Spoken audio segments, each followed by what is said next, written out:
My height is only 170 and I weigh around 70 kilograms. Would you recommend this motorcycle to me? Is it okay to be ridden with passenger? Can I keep a cruising speed of 150 kilometers per hour? I plan to do mostly off-road trips. Is this the right model? What do you think about it? And what are the necessary modifications for this motorcycle? So if you have nothing to do, stay with me and I'm gonna answer to all of these questions.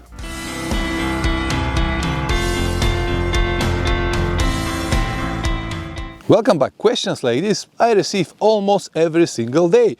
Even though I have made a number of videos about this model, people still keep asking and asking and asking. I remember my old teacher that was saying that if people cannot understand you, you have to work on the way you explain the things. And that's why I decided to make this video, to combine all of these questions and give you easy to understand answers. Now, just because I own this motorcycle, you're probably thinking that I'm gonna tell you that this is the best choice, a motorcycle ready to go everywhere, anytime, the best choice on the market, and so on and so on. But no, the reality, it's a little bit different. Like any other brand and model, it has some cons and limitations. Once you understand it and accept it, it becomes like a very good old friend that you can trust anytime. And please don't get me wrong, everything that I just said is not valid only for this motorcycle. It is actually the same for every brand and model that you probably own. Alright, enough talks, let's now go back to the questions that I said in the beginning of the video. I'm 185 centimeters or a little above 6 foot, and as you can see, I have a flat feet on the ground.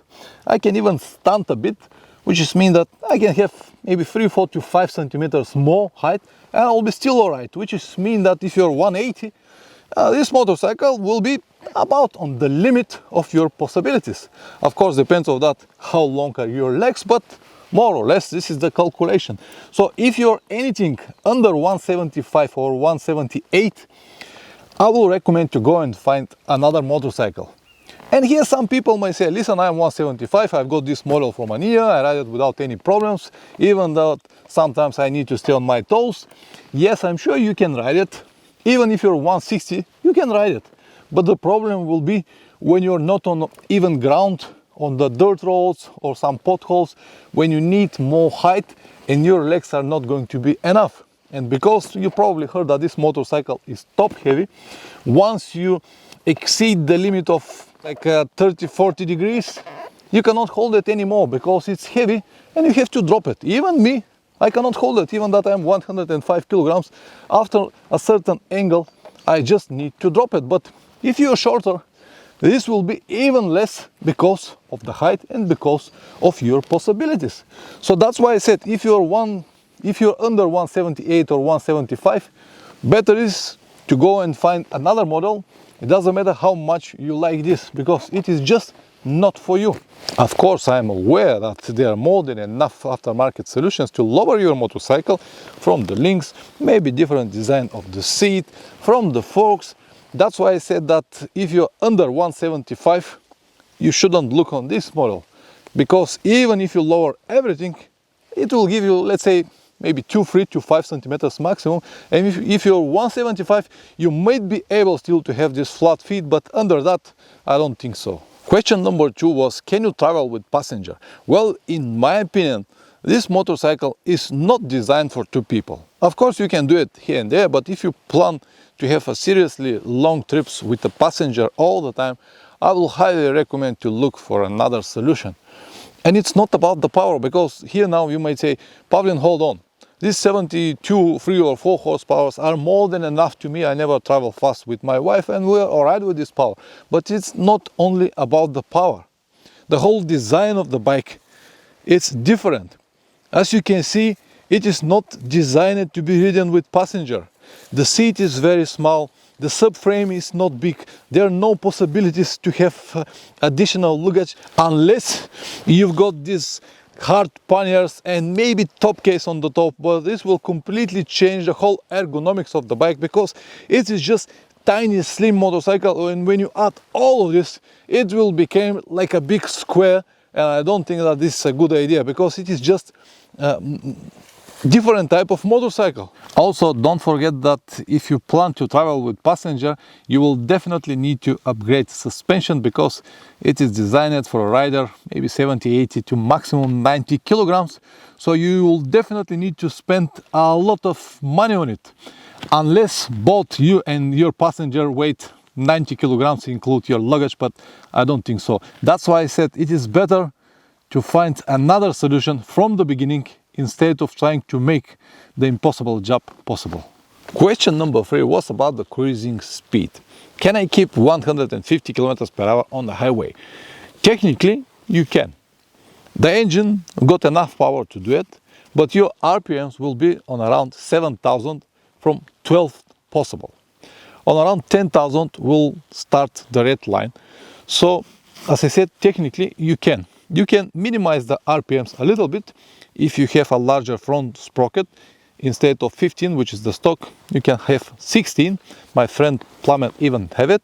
And the difference when you ride it in the normal roads is almost nothing. But when you have a high speed, as I said, 500 RPMs less. But even this won't help much because the RPMs will be high anyway. Okay, they are not going to be 7,000, they will be 6,500, but still high enough. And don't get me wrong, it's not that the bike is not stable. It is stable like a brick, even on 160, 170, it's still like a brick. It's not about the stability, it's very well designed ergonomically motorcycle, so it's not about the stability. But if you ride all the time with this 150, 60, you will wear your engine very, very fast. And in my opinion, the normal cruising or the optimal cruising speed of this model is around 120 kilometers per hour.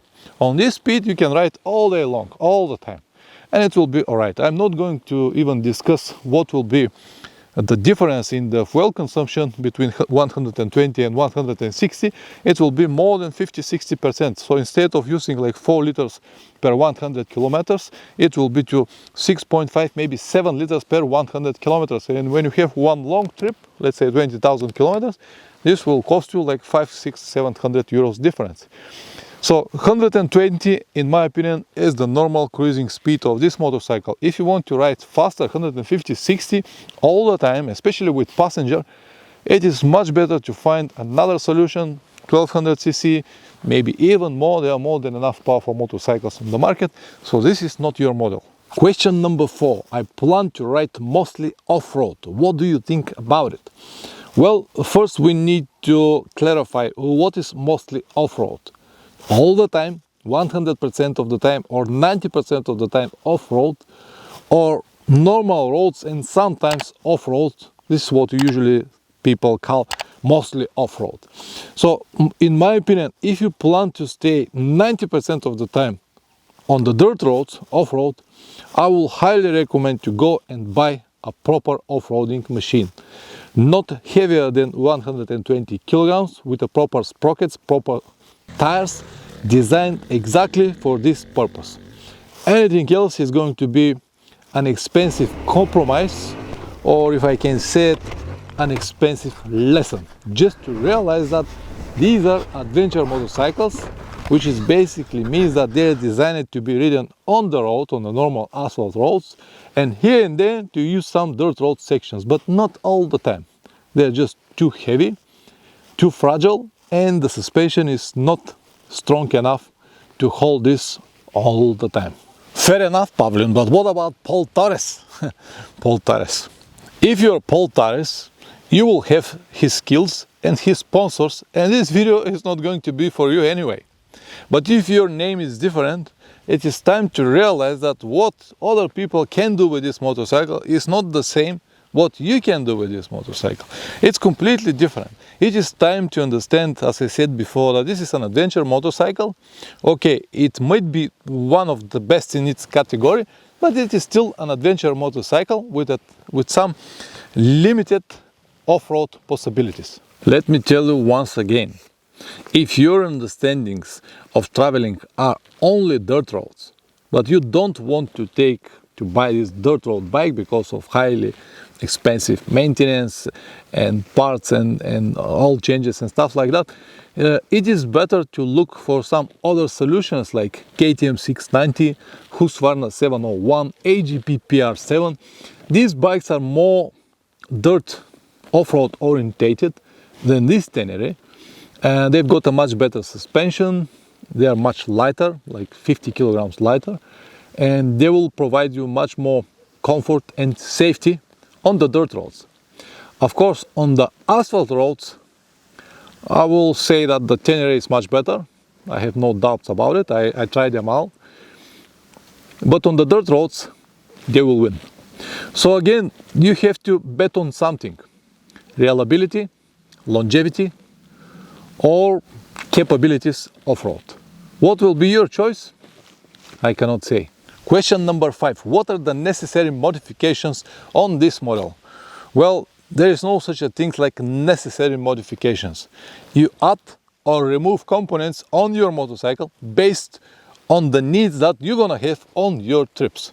I never follow the crowd, and as you can see on my motorcycle, I only add things that I know that I'm gonna need it, again based on my own experience. I've got a very detailed video on this topic about all modifications, all possible modifications on Yamaha Tenere, and if you haven't, you can watch it here. If you have any other questions, you can ask me in the comment section below. You can also check the rest of the videos on the channel. I've got more than 1000 on almost every topic. If you want to learn but you don't have the time, you might consider joining my online course.